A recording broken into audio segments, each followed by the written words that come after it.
Okay, we're going to begin B'siyata D'Shmaya, the Heilige words of Shemonei Esrei. We started last week with a Hakdama into Shemonei Esrei, Hashem Svasai Tivtoch, a little bit about the structure of Shemonei Esrei. But now, Be'ezus Hashem, going to talk about the actual words. Listen carefully. I do suggest, if you have time and if you have your own siddur, to bring your siddur and write some words, write some references, write some remembrances, because this can really help your tefillah. Okay, so we begin. Baruch. Now, Baruch, of course, means blessed.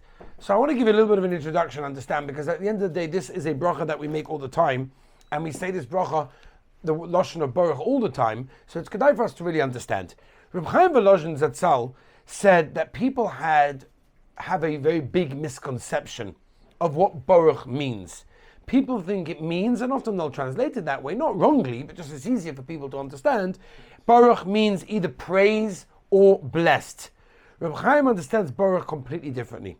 He understands that the Rebbeinu Shalom does not need our compliment, but rather it means to increase, to expand, and to intensify.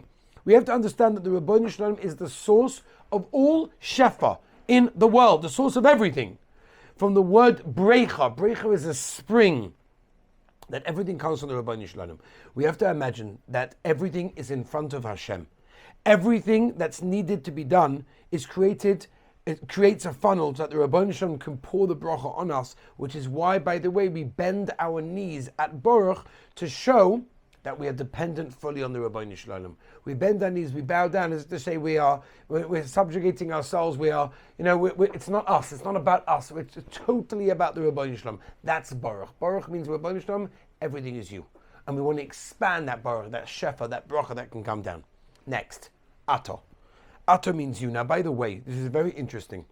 We are referring to the Rebbeinu Shalom in first person, which is something we don't generally do.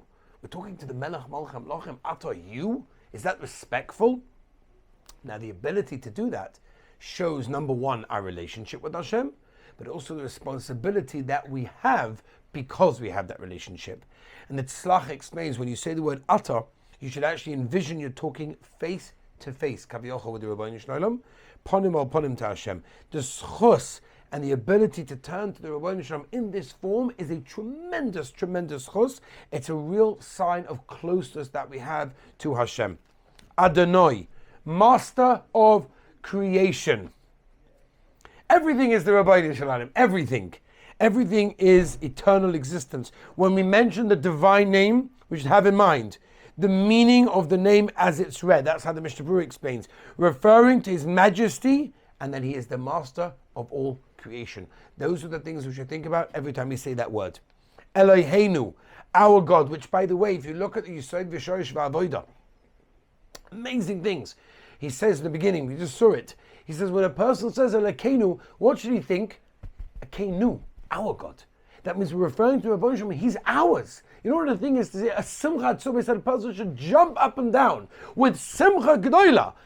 Rebbeinu Shalom is our God. He's ours. It's all about us, meaning he's close to us.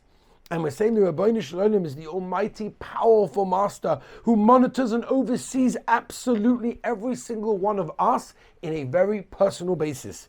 Ve'elokei avoseinu. Not only is he our God, but he's also the God of our forefathers, right? Of our parents and grandparents, which means it could be that I myself are not doing the right thing that I was sent down to the world to do. But if I'm going to mention that I'm a descendant of Avram, Yitzchak, and Yaakov, then I have protexia, I have in with Hashem. So we're saying, Rebbeinu Shalom, not only our God, because maybe I don't deserve it, but you're the God of Avram, Yitzchak, and Yaakov. Oh, I surely deserve it as well, because I'm a descendant of them. Which is interesting, when we say Elokeinu v'lekei v'seinu, we have to understand that it's also up to us to serve the Rebbeinu Shalom in the best of our ability. Rav Dessler Zatzal writes in the Mechtav Meliyahu that we accept upon ourselves at this point the Rebbeinu Shalom's dominance. We want to serve Hashem the same way Avraham, Yitzchak, and Yaakov served him, with this idea that the Rebbeinu Shalom is everything and they are nothing. Elokei Avraham, Elokei Yitzchak, Yaakov. Now we go into the details of saying that you are the God of Avraham, Yitzchak, and Yaakov. Why do we say this bracha separately? The reason is that we want to show that all the of us are sufficient enough to give us the schosim and merits on their own. Another reason why we mention Hashem's name separately, in others, Elokei Avram, Elokei Yitzchak, Elokei Yaakov. Why don't we just say Elokei Avram, Yitzchak, and Yaakov? We say Hashem's name separately by all the others. The Gemara explains in Bam Metzia that even to this day, each of the others, Avram, Yitzchak, and Yaakov, actually daven for us. Avram was the pillar of Chesed. There was no limit to what he did for others. The Torah says that even after 3 days of the operation, Avram was looking out to help others, right? So we're saying, we are descendants of that Avram. Yitzchak also did Chesed, but within the barriers of Din. Yaakov was the shlemus of the midas of Gibor, of strength, right? And Godel goes without Din, and Gibor gives people what they deserve. Tosas in Brachas tells us that this bracha is a very unique thing, that it doesn't mention any malachim. That's what the Gemara tells us.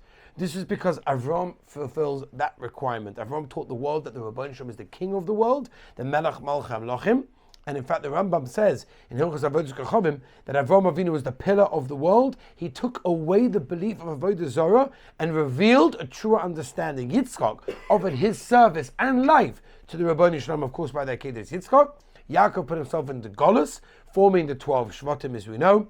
And Shisha Pinkas brings down that Chazal tell us that the Gemara in Brachos tells us in Chav Ches that Avram kept the entire Torah to the last detail, and therefore we're saying they put the midas into the world, and they put their lives into the Shemonei Esrei, and as each of our forefathers served the Rebbeinu Shalom in their unique, special way, so too we also have our unique and special way of serving the Rebbeinu Shalom that nobody else can do, which is why we specifically mention Elokei Avram, Elokei Yitzchak, Elokei Yaakov, which shall continue Be'ezus Hashem tomorrow.